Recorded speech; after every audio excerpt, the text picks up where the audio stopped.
Hello everyone. तो आज का जो हमारा टॉपिक है वह है मौलिक कर्तव्य यानी फंडामेंटल ड्यूटीज़। तो चलिए जान लेते हैं हमारे मौलिक कर्तव्य है क्या। तो भारतीय संविधान में मौलिक कर्तव्य नैतिक दायित्वों का एक समूह है, यानी ये हमारी एक कैसी जिम्मेदारी है, नैतिक जिम्मेदारी है। तो मौलिक कर्तव्य हमारे नैतिक दायित्व है, नैतिक जिम्मेदारी है, जिनका पालन करना सभी भारतीय नागरिकों का परम कर्तव्य होता है। यानी हम सभी भारतीय नागरिकों को इनका पालन करना जरूरी होता है। मौलिक कर्तव्य का जो विचार है वह भारतीय संविधान में तत्कालीन सोवियत संघ के संविधान से लिया गया था। बहुत इंपॉर्टेंट बात है भाई कि अगर हम बात करें हमारे संविधान में कहाँ से लिया गया था, इनको जो है मौलिक कर्तव्य को कहाँ से ग्रहण किया गया था, तो इन्हें हमने सोवियत संघ से ग्रहण किया गया था। सोवियत संघ क्या है? देखिए वर्तमान में जो रूस है, रूस क्या है, 1991 से पहले ये सोवियत संघ हुआ करता था। बाद में 1991 में इसका विघटन हो गया है, 15 देशों में बट गया था। तो रूस उसमें से सबसे बड़ा देश इसमें निकल कर आता है। तो हम कह सकते हैं कि जो हमारे मौलिक कर्तव्य है हमने सोवियत संघ के संविधान से लिए हैं। तो एक नागरिक होने के नाते हम हमेशा अपने मौलिक अधिकारों की तो बात करते ही रहते हैं कि हमारा जो है आर्टिकल 19 है, हमारे बोलने की आज़ादी है, 21 है आर्टिकल हमारा, जो कि हमें अपने हिसाब से अपना जीवन जीने के जो है अधिकार देता है, राइट टू प्राइवेसी देता है। पर कहीं ना कहीं हम अपने जो फंडामेंटल ड्यूटीज़ है, जो हमारे मौलिक कर्तव्य है, उनको भूल जाते हैं। ठीक है, तो उनको हम भूल जाते हैं, जबकि एक भारतीय नागरिक होने के नाते आपको अपने फंडामेंटल ड्यूटीज़, आपको क्या, मुझे भी, हमें जो हमारे मौलिक कर्तव्य हैं इनकी जानकारी होनी चाहिए और इसे बखूबी निभाना चाहिए। सिर्फ इसलिए नहीं आपको इनको पढ़ना चाहिए कि आप पॉलिटिकल साइंस के स्टूडेंट हैं, आपको इसलिए भी इन्हें पता होना चाहिए इनके बारे में कि आप भारत के नागरिक हैं। एज ए इंडियन सिटीजन होने के नाते आपको अपने फंडामेंटल ड्यूटीज़ अच्छे से पता होनी चाहिए और उनको आपको बखूबी निभाना भी चाहिए।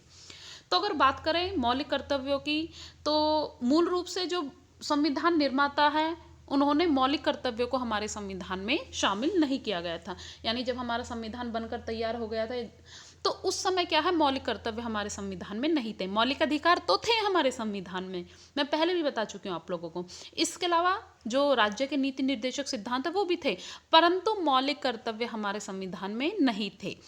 तो इनकी आखिर में बाद में क्या आवश्यकता पड़े, तो मौलिक कर्तव्यों की आवश्यकता आंतरिक आपातकाल। देखिए जब हमारे देश में आपातकाल लगा हुआ था, इमरजेंसी लगी हुई थी, 1975 में इमरजेंसी लगा दी गई थी इंदिरा गांधी जी के द्वारा, तो उस समय इनकी ज़रूरत हमें पड़ी। ठीक है, हमारे देश की जो सरकार है उसको ज़रूरत पड़ी कि जो लोग हैं उनको केवल अधिकार ही नहीं होने चाहिए उनके, बल्कि उनके कुछ कर्तव्य भी होने चाहिए। अब बात करते हैं, एक सेकेंड। तो ये जो हमारे मौलिक कर्तव्य हैं, अगर बात करें, इनकी आवश्यकता महसूस की गई थी आंतरिक आपातकाल के दौरान, यानी जब हमारे देश में इमरजेंसी लगी हुई थी। तो इसके लिए सरदार स्वर्ण सिंह समिति की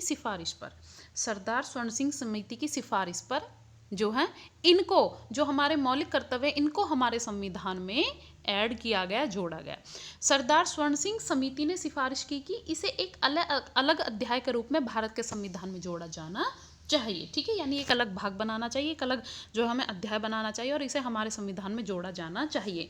इस सिफारिश के आधार पर संविधान में भाग, बहुत इंपॉर्टेंट है भाई ये, भाग 4A यानी 4A में मौलिक कर्तव्यों को जोड़ा गया। हमारे संविधान में भाग 4A को मौलिक कर्तव्य के रूप में हमारे संविधान में जोड़ा गया था।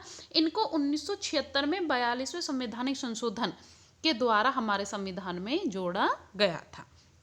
तो ये बात याद रखना, कब जोड़ा गया था, 1976 में। और किस संवैधानिक संशोधन के द्वारा, तो इन्हें 42वें संवैधानिक संशोधन के द्वारा हमारे संविधान में जोड़ा गया था। तो अगर बात करें, जब 1976 में इन्हें हमारे संविधान में जोड़ा गया था, तो उस समय मात्र केवल जो हमारे 10 ही मौलिक कर्तव्य हुआ करते थे। ठीक है, 10 ही मौलिक कर्तव्य थे। जब इन्हें स्टार्टिंग में जोड़ा गया था तो उस समय केवल 10 ही मौलिक कर्तव्य थे। लेकिन बाद में 2002 में 86वां संवैधानिक संशोधन करके इस अधिनियम में एक और मौलिक कर्तव्य को जोड़ा गया था। इस प्रकार से वर्तमान में भारतीय संविधान में कुल 11 मौलिक कर्तव्यों का प्रावधान है। तो इस समय हमारे कितने हैं, 11 मौलिक कर्तव्य है। लेकिन जब मौलिक कर्तव्यों को हमारे संविधान में जोड़ा गया था 1976 में, उस समय कितने थे, तो उस समय हमारे कितने थे, 10 मौलिक कर्तव्य हमारे हुआ करते थे। अब बात करते हैं, एक सेकेंड।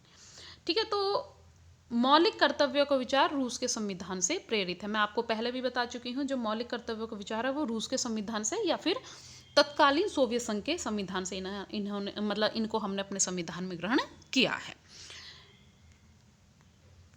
तो भाई आपको यह बात याद रखनी है कि उल्लेखनीय है कि मौलिक कर्तव्यों के उल्लंघन पर, देखिए यहाँ पे ये उल्लंघन है, ठीक है, आप इसे याद रखेंगे, उल्लंघन पर हमारे संविधान में किसी दंड का प्रावधान नहीं है। मैंने पहले ही लाइन में आप लोगों को बोल दिया था, ये हमारे नैतिक दायित्व है, यानी नैतिक जिम्मेदारी है। तो नैतिक जिम्मेदारी का मतलब अगर हम चाहे तो करें, चाहे तो ना करें। तो मौलिक कर्तव्यों के उल्लंघन पर हमारे संविधान में किसी दंड का प्रावधान नहीं है, ठीक है। हमारे संविधान में ऐसा कुछ नहीं है कि अगर आप अपने मौलिक कर्तव्यों का पालन नहीं करेंगे तो आपको दंड दिया जाएगा या 6 वर्ष की जो है सजा दी जाएगी, ऐसा कुछ नहीं है। परंतु सुप्रीम कोर्ट द्वारा दिए गए किसी निर्णय से विकसित परंपरा के अनुसार मौलिक कर्तव्यों के उल्लंघन पर सुप्रीम कोर्ट दंड दे सकता है। यानी कि जैसे कि सुप्रीम कोर्ट ने किसी जो है किसी वाद पर या किसी विषय पर कोई निर्णय दे दिया, ठीक है, तो बाद में सुप्रीम कोर्ट उसी निर्णय को आधार बनाकर मौलिक कर्तव्यों के उल्लंघन पर दंड दे सकता है। बात आ रही है आप लोगों को समझ में? तो चलिए आगे हम देख लेते हैं कौन कौन से हैं हमारे मौलिक कर्तव्य। Let's start.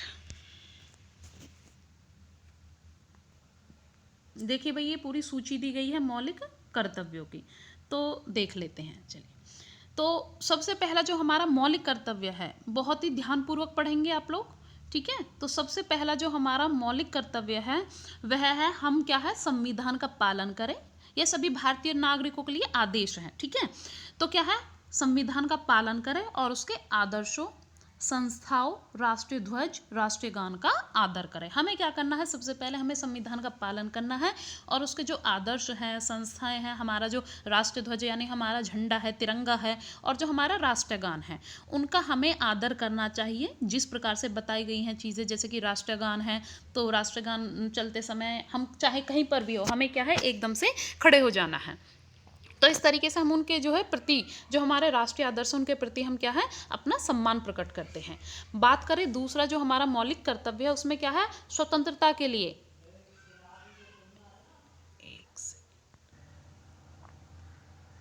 तो जो दूसरा हमारा मौलिक कर्तव्य है वो है, स्वतंत्रता के लिए राष्ट्रीय आंदोलन को प्रेरित करने वाले उच्च आदर्शों को हृदय में संजोए रखें और उनका पालन करें, ठीक है। जो हमारे राष्ट्रीय आंदोलन से प्रेरित जो भी हमारे उच्च आदर्श हैं, उनको हमें अपने हृदय में संजो के रखना है और उनका पालन करना है। देखिए जो हमें स्वतंत्रता मिली है ना, वो ऐसे ही खेलते खेलते नहीं मिल गई है, यह कोई खेलने वाली बात नहीं है, ठीक है। बड़ी मुश्किल से हमें जो है स्वतंत्रता मिली है।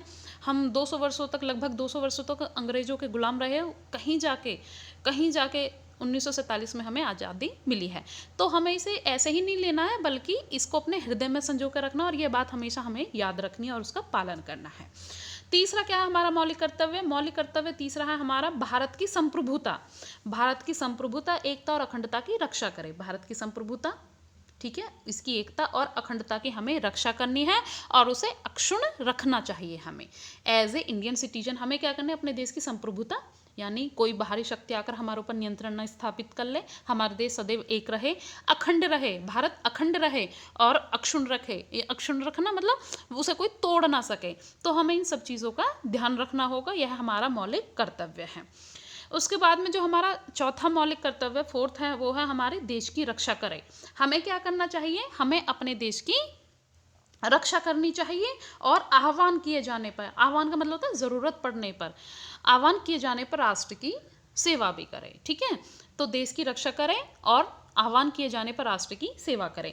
पांचवा जो हमारा मौलिक कर्तव्य है वो है, भारत के सभी लोगों में समरसता और समान भाईचारे की भावना का निर्माण करें, ठीक है। हमें इस तरह की लोगों के अंदर जो है समानता की भावना लेके आनी है, एक भाईचारे की भावना लेके आनी है, जो कि धर्म, भाषा व प्रदेश या वर्ग आधारित सभी प्रकार के भेदभाव से परे हो। यानी ऐसा ना हो, नहीं वो तो किसी अन्य धर्म से है, हमारा अपना धर्म ये है, हम दूसरे धर्म को क्यों सम्मान करें।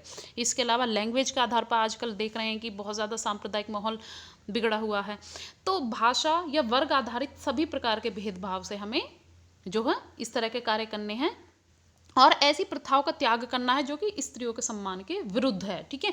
हमें ऐसी प्रथाओं को बिल्कुल पूरी तरीके से त्याग देना चाहिए जो महिलाओं के सम्मान के बिल्कुल विरुद्ध है, चाहे उनमें सती प्रथा हो या बाल विवाह हो या प्रदा प्रथा हो, ठीक है। तो हमें ऐसे कार्य करने चाहिए जिससे कि हमारे देश में भाईचारा बढ़े, ठीक है, और धर्म भाषा आदि के आधार पर हम लड़ते ना रहे, और ऐसी प्रथाओं का हमें त्याग करना चाहिए जो कि महिलाओं के सम्मान के विरुद्ध हो।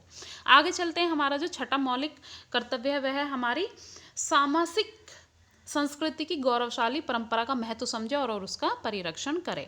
भाई देखिए, जो हमारी संस्कृति है हमें उसके क्या है, उसका महत्व समझना है। हमारी संस्कृति आज की नहीं है, भारतीय संस्कृति बहुत ही पुरानी है, बहुत ही प्राचीन है, ठीक है।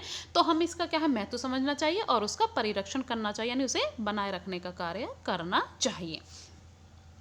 उसके बाद में जो हमारा सातवां मौलिक कर्तव्य है वो है प्राकृतिक पर्यावरण, जिसके अंतर्गत देखिए जो हमारा प्राकृतिक पर्यावरण है उसमें क्या क्या आता है, वन, झील, नदी, अन्य वन जीव जो आते हैं उनकी हमें क्या करनी है, रक्षा करनी है और उनका संवर्धन करना, संवर्धन मतलब उन्हें बढ़ाने के कार्य करने हैं, तथा प्राणी मात्र के लिए हमें दया भाव रखनी चाहिए, ठीक है। आठवां जो हमारा मौलिक कर्तव्य है वो है वैज्ञानिक दृष्टिकोण से मानववाद और ज्ञानार्जन तथा सुधार की भावना का विकास करना है।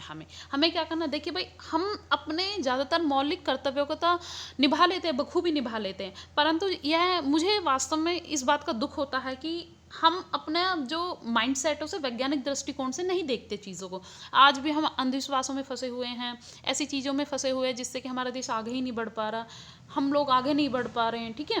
तो कहीं ना कहीं हमारे अंदर जो है एक वैज्ञानिक दृष्टिकोण का अभाव है, हमें उसे विकसित करना चाहिए, ठीक है। उसी के आधार पर मानववाद और ज्ञानार्जन यानी ज्ञान को बढ़ावा देना चाहिए और सुधार की भावना, उसी ज्ञान के आधार पर सुधार की भावना का विकास करना हमें चाहिए। उसके बाद में जो हमारा नौवां मौलिक कर्तव्य है वो है सार्वजनिक संपत्ति को सुरक्षित रखें और उसे हिंसा से दूर रखें। जो हमारी सार्वजनिक संपत्ति जैसे कि हमारी सड़कें हो गई हैं, रेलवे है, बैंक है, ठीक है, मतलब यह किसी एक पर्टिकुलर व्यक्ति की नहीं है या केवल ये सरकार की नहीं है बल्कि हम सबकी है, ठीक है, सार्वजनिक है ये, तो इसकी हमें सुरक्षा करनी है और ऐसी किसी भी हिंसा से दूर रहना है जिसमें इनको नुकसान पहुंचता हो, ठीक है। देखा भी होगा आप लोगों ने, जैसे आंदोलन होते हैं तो उसमें लोग बस उन्हें जो है तोड़फोड़ मचाने से मतलब, उन्हें हिंसा से मतलब है, उन्हें यह नहीं पता कि वो किसका नुकसान कर रहे हैं, दरअसल वो हमारा ही नुकसान है। उसके बाद में जो हमारा 10वां मौलिक कर्तव्य है वो है व्यक्तिगत एवं सामूहिक गतिविधि के सभी क्षेत्रों में उत्कर्ष की ओर बढ़ने का सतत प्रयास करें, जिससे राष्ट्र प्रगति की ओर निरंतर बढ़ते हुए उपलब्धि की नई ऊंचाइयों को प्राप्त किया जा सके। हमें क्या करना है, व्यक्तिगत रूप से सबसे पहले हमें अपना खुद का, ठीक है, सबसे पहले खुद के लिए, और सामूहिक गतिविधियों के सभी क्षेत्रों में हमें क्या करना, उत्कर्ष की ओर बढ़ने का प्रयास करना चाहिए, यानी अपना विकास करना चाहिए, अपने सभी जो भी लोग हमसे जुड़े हुए उनके विकास का प्रयास करना चाहिए। अगर देखिए हमारा विकास होगा तो इससे ऑब्वियस सी बात है हमारे देश का भी विकास होगा, राष्ट्र का भी विकास होगा, तो जिससे क्या है हमारा देश या फिर हमारा जो राष्ट्र वो प्रगति की ओर बढ़ेगा और निरंतर क्या है, उपलब्धियों की नई ऊंचाइयों को छू सकेंगे, ठीक है। तो हमें इस तरह के कार्य करना चाहिए जिससे हमारा अपना भी डेवलपमेंट हो, साथ साथ में हमारे देश का भी डेवलपमेंट हो। और भाई ये तो थे हमारे जो है मौलिक कर्तव्य जो हमारे संविधान में जब हमारे ऐड किए गए थे उस समय ही ये जो है 10 हमारे थे मौलिक कर्तव्य। अब बात करते हैं जो हमारा 11वां मौलिक कर्तव्य है, ये उस समय नहीं था, 1976 में नहीं था ये हमारे, इसको 2002 में बाद में जोड़ा गया है। तो ये क्या है, 11वां मौलिक कर्तव्य, इसमें है 6 से 14 वर्ष की आयु के बीच अपने बच्चों को शिक्षा के अवसर प्रदान करना, यानी यह माता पिता का कर्तव्य है, या जो संरक्षक है, एक बच्चे का संरक्षक है, उसका यह कर्तव्य होता है कि वह अपने 6 से 14 वर्ष की आयु के बच्चों को शिक्षा के अवसर प्रदान करे, ठीक है। और यह मैं पहले भी बता चुकी, इसको हमारे संविधान में 86वें संवैधानिक संशोधन 2002 के द्वारा जोड़ा गया था। कब जोड़ा गया था, 86वें संवैधानिक संशोधन 2002 के द्वारा जोड़ा गया था, ठीक है। तो भाई ये आपके मौलिक कर्तव्य समाप्त हो चुके हैं, ठीक है। अगर आपको कोई अभी भी क्वेरी है तो वो मुझे आप पर्सनली व्हाट्सएप कर सकते हैं। धन्यवाद।